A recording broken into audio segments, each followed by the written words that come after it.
പോയിരിക്കണ അവിടെ പോയിട്ട് നമ്പർ അടിച്ചാ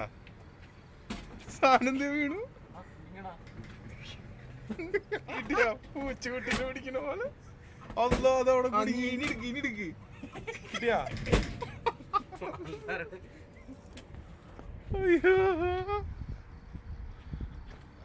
എനിക്ക് മാത്രല്ല രണ്ടുപേർക്കായി ആ റെക്കോർഡായിട്ട് ഭയങ്കര സംഭവം അല്ലേ റോട്ടിലൊക്കെ മിഠായും സാധനങ്ങളൊക്കെ കൊണ്ടു വെച്ച് നോക്കിയ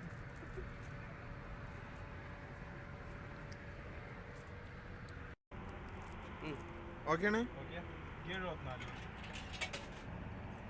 കാശ് പോയി ഈ സാധനം വരണം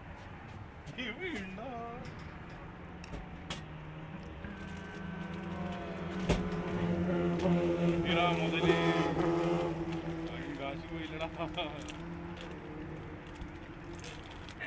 ഇവിടെ നിന്ന് തിന്നാ ഫൈൻ കിട്ടൂടാ പിന്നെ എന്തു നിന്നെ വെച്ചിക്കണ ഇവിടെ